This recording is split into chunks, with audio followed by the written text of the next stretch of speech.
Movie की शुरुआत होती है एक फैमिली से और हम रेड नाम के एक बंदे को देख पाते हैं जो अपनी बीवी एवलिन और अपने बच्चे केन के साथ एक नए घर में शिफ्ट हुआ है। इस कारण घर में बहुत सारा काम बाकी है जो सारे लोग मिलकर करते हैं। अब ऐसे ही कुछ दिन गुजरते हैं और वे लोग वहाँ पर खुशी खुशी रहने लगते हैं। एक दिन रेड जब अपने काम पर होता है तो वे एवलिन को केन को स्कूल से लाने के लिए कहता है। इस कारण एवलिन केन को स्कूल से लाने के लिए चली जाती है, जहाँ उसकी मुलाकात स्कूल की प्रिंसिपल से होती है, जो एवलिन को कहती है कि उनका बेटा केन पढ़ने में बहुत ही तेज है और वे सारे टीचर का फेवरेट भी है। अब प्रिंसिपल की बातों को सुनकर एवलिन को बहुत ही अच्छा लगता है। अब इसके बाद एवलिन अपने बेटे केन के पास पहुंचती है, जो सभी लोगों से दूर अकेले बैठा था और वे उदास भी था। वे अपने बेटे को लेकर घर जाने लगती है। रास्ते में एवलिन केन से उसके आज के दिन के बारे में पूछती है। तब केन कहता है कि उसे स्कूल में बिल्कुल भी अच्छा नहीं लगता है और उसे कोई पसंद भी नहीं करता है और उसे बुली करते हैं और यही कारण था कि केन स्कूल नहीं जाना चाहता है। लेकिन एवलिन उसे समझाती है और कहती है कि शहर में सबसे अच्छा स्कूल यही है और इस कारण वो उसे और किसी स्कूल में एडमिट नहीं करा सकते हैं। अब एक दिन एवलिन अपनी माँ से कॉल पर बात कर रही होती है, तभी दरवाजे की बेल बजती है। अब एवलिन बाहर अपने ही एक दोस्त यूरी को देखती है जो उसे मिलने के लिए आया है। दरअसल यूरी एक तांत्रिक था जो घर के अंदर मौजूद सुपरनेचुरल पावर को कंट्रोल और उन्हें महसूस करने में सक्षम था। वे एवलिन को चेतावनी देने आया था और वे कहता है कि उसे इस शहर में बड़ी सावधानी से रहना होगा, क्योंकि आए दिन इस शहर में बहुत सारी ऐसी घटनाएं घट रही है जो बहुत हैरान कर देने वाली है। दरअसल एवलिन का परिवार अभी अभी इस घर में शिफ्ट हुआ था और यूरी को एवलिन की फैमिली और उसकी चिंता थी, इस कारण वे उसे समझाने आया हुआ था। तभी रेड वहाँ पर केन को लेकर अपने काम से लौट आता है, जो एवलिन को कहता है कि स्कूल में केन के साथ कुछ लोगों ने बदतमीजी और उसे बुली किया। वो यूरी को देखकर बहुत ही ज्यादा गुस्सा हो जाता है, क्योंकि एवलिन यूरी की तरह ही थोड़ी धार्मिक थी और वे इन सब चीजों को मानती थी जिन पर रेड का विश्वास बिल्कुल भी नहीं है। इस कारण रेड एवलिन को कहता है कि वे यूरी को दोबारा यहाँ पर ना बुलाएं, जिसके बाद एवलिन अपने दोस्त को बाद में आने का बोलकर वहाँ से भेज देती है। अब इसके बाद एवलिन रेड से सारा माजरा पूछती है कि आखिर स्कूल में ऐसा क्या हुआ। तब रेड एवलिन को कहता है कि स्कूल में कुछ बच्चे केन को बुली कर रहे थे, इस कारण केन ने उनमें से एक बच्चे को बहुत मारा और यही कारण था कि उसे प्रिंसिपल ने कुछ दिनों के लिए सस्पेंड कर दिया। अब इस बात से केन के पेरेंट्स बहुत ही ज्यादा चिंतित थे, क्योंकि उनका बेटा अब थोड़ा अलग ही हरकतें करने लगा था। वो आम बच्चों की तरह व्यवहार नहीं कर रहा है। वे अपने बच्चे को समझाने की कोशिश करते हैं और उसे सजा के तौर पर टीवी और वीडियो गेम खेलने से मना कर देते हैं। अब सारी सजा सुनने के बाद केन बहुत ही ज्यादा निराश हो जाता है, लेकिन रेड और एवलिन को उसे इस तरह देखकर बहुत ही बुरा लगता है और वे केन को कहते हैं कि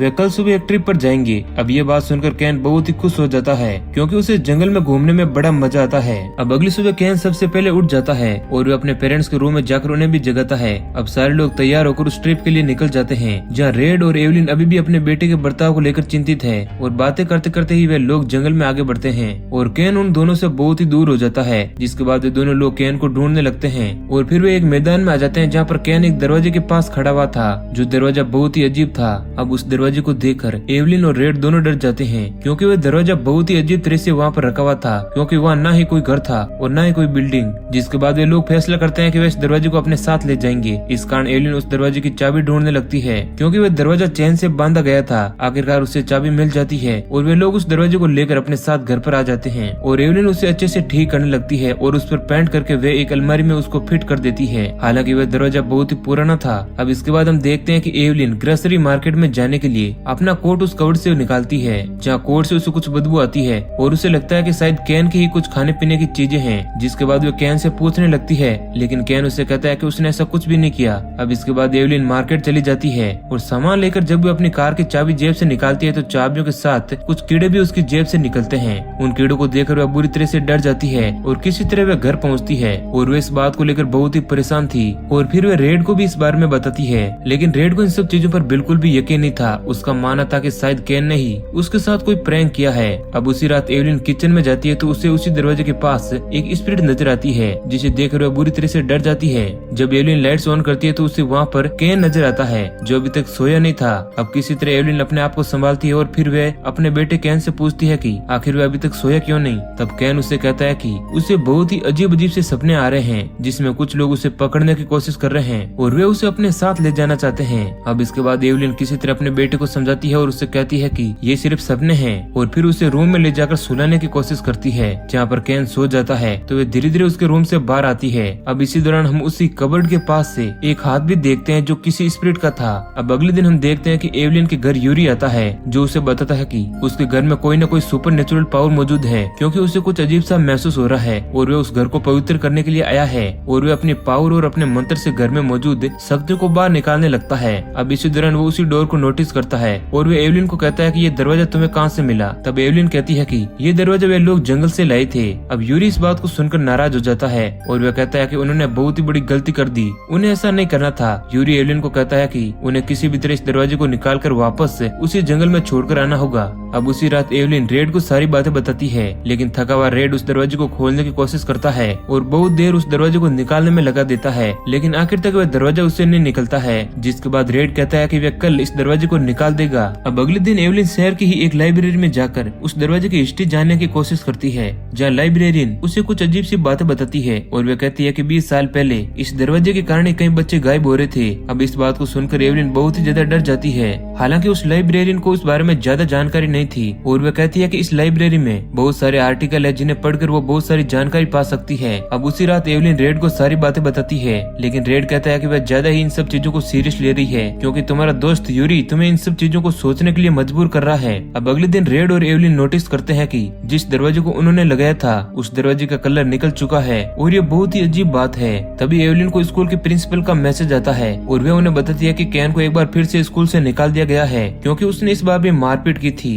अब इसके बाद रेड कैन को अपने साथ काम पर ले जाता है ताकि वे उससे कुछ सिखा सकें। अब उसी दिन एवलिन के पास कुछ आर्टिकल आते हैं जो गायब हुए बच्चों के बारे में ही थे। आर्टिकल पढ़ने के बाद एवलिन को पता चलता है कि 20 साल पहले गायब हुई लास्ट बच्ची का घर इसी शहर में है। इस दौरान उस घर में हम कुछ आत्माओं को देख पाते हैं जो इधर उधर घूम रही थी, लेकिन इस बात का एहसास एवलिन को नहीं था और वो बहुत ही डरी हुई थी। इस कारण वे लास्ट में मिसिंग हुई उस बच्ची की माँ से मिलने जाती है, जो एवलिन को कहती है कि 20 साल पहले वे लोग इस शहर में आए थे और फिर वे लोग एक ट्रिप पर गए थे जहाँ पर उन्हें एक दरवाजा मिला और फिर वे लोग उस दरवाजे को लेकर अपने घर पर आ गए और इसी बीच उनकी लड़की उस दरवाजे के अंदर पहुंच गई और फिर उस दरवाजे ने उसकी बेटी को निगल लिया। उन लोगों ने उस दरवाजे को निकालने की बहुत कोशिश की, लेकिन उनकी बेटी के जाने के बाद भी वह दरवाजा हिला नहीं। अब उनको कुछ भी समझ नहीं आता है, इस कारण उन्होंने घर के साथ साथ उस दरवाजे को भी आग लगा दी, लेकिन वह दरवाजा बिल्कुल भी जला नहीं। जिसके बाद उन लोगों ने उस दरवाजे पर ताला लगा दिया और चाबी फेंककर वे लोग वहाँ से दूसरी जगह पर शिफ्ट हो गई। अब ये सारी बातें सुनने के बाद एवलिन बहुत ही ज्यादा डर जाती है, क्योंकि उन्होंने भी कुछ ऐसा ही किया था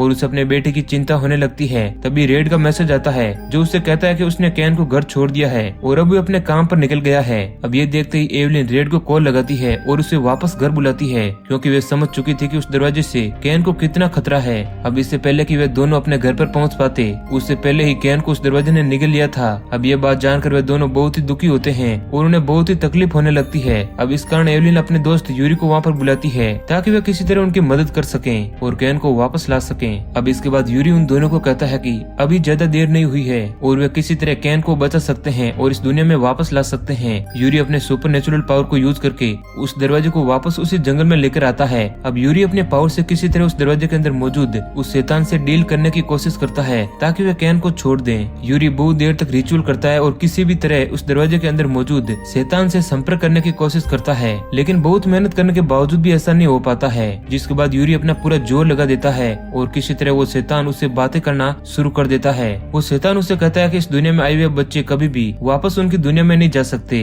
जिसके बाद यूरी कहता है कि वे उन लोगों के साथ एक डील करना चाहते हैं ताकि वे कैन को छोड़ दें और वो जो चाहे रेड और एवलिन से मांग लें। जिसके बाद वो शैतान बताता है कि इस दुनिया के एक अलग ही राजा है जो उस दुनिया के सारे नियमों का उल्लंघन खुद कर सकते हैं, लेकिन वह नहीं कर सकता है। जिसके बाद यूरी उस शैतान से अपने राजा से बात करने को कहता है और यूरी उसे किसी तरह मना लेता है। अब इसके बाद उस डोर के दूसरी तरफ मौजूद वो शैतान एवलिन से उस डोर की चाबी मांगता है और जैसे ही एवलिन उस डोर की चाबी को नीचे रखती है तो वह चाबी वहाँ से गायब हो जाती है और उस दरवाजे के आसपास चारों तरफ अंधेरा ही अंधेरा हो जाता है। यूरी लालटेन की मदद से वहाँ पर उजाला करता है और वे लोग देखते हैं कि उनके पास बहुत सारे बच्चों की आत्माएं खड़ी है जिन्हें उस शैतान ने उस दरवाजे के अंदर निगल लिया था। और थोड़ी देर बाद हम देखते हैं कि वे सारे बच्चे वहाँ से गायब हो जाते हैं और वहाँ पर रखा हुआ वह दरवाजा उन तीनों के लिए खुल जाता है। और जैसे ही वे लोग अंदर पहुँचते हैं तो रेड और एवलिन उस शैतान से विनती करने लगते हैं कि वे अपनी जान के बदले कैन को छोड़ दें, लेकिन शैतान को इन सब बातों से कोई मतलब नहीं था। उसे किसी भी बड़े इंसान की जान नहीं चाहिए थी और वह उन्हें बताता है कि उसे बच्चों की तकलीफ और दुख देखना बहुत ही पसंद है। शैतान कहता है कि तुम्हें अपने बच्चे कैन को बचाने के लिए और अपनी दुनिया में उसे अपने साथ वापस ले जाने के लिए किसी और बच्चे को बदले में देना होगा और वे लोग अपनी शर्त में कामयाब नहीं रहे तो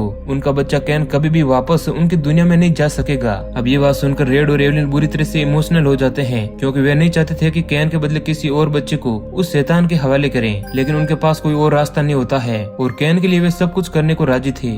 अब इसके बाद हमें रेड की फैमिली को दिखाया जाता है, जहाँ पर एवलिन केन को लेकर उस शहर से जा रही होती है, लेकिन रेड अभी तक उसी शहर में रुका हुआ था क्योंकि उस शैतान का काम अभी भी बाकी था। रेड यूरी की हेल्प से किसी तरह उस दरवाजे को जंगल से लेकर आता है और उसे अच्छे से रेनोवेट करके और उसमें पेंट करके उस दरवाजे को केन के ही स्कूल में लगा देता है, क्योंकि वह एक कारपेंटर था और उसे उस स्कूल को रेनोवेट करने का काम मिला था। वह दरवाजा बहुत ही अजीब था, वहाँ मौजूद बच्चे उस दरवाजे को खोलकर अंदर जाया करते थे और इस तरह हम समझ पाते हैं कि रेड और एवलिन ने अपने बच्चे के बदले स्कूल के ही कुछ बच्चों को शैतान के हवाले करने का डिसाइड किया था और इसी डील के कारण शैतान ने रेड और एवलिन के बच्चे केन को छोड़ दिया था और इसी सीन के साथ ये मूवी एंड हो जाती है। तो दोस्तों, ये वीडियो आपको अच्छा लगा है तो लाइक जरूर करें। ऐसे ही और इंटरेस्टिंग वीडियो पाने के लिए चैनल को सब्सक्राइब करें। धन्यवाद।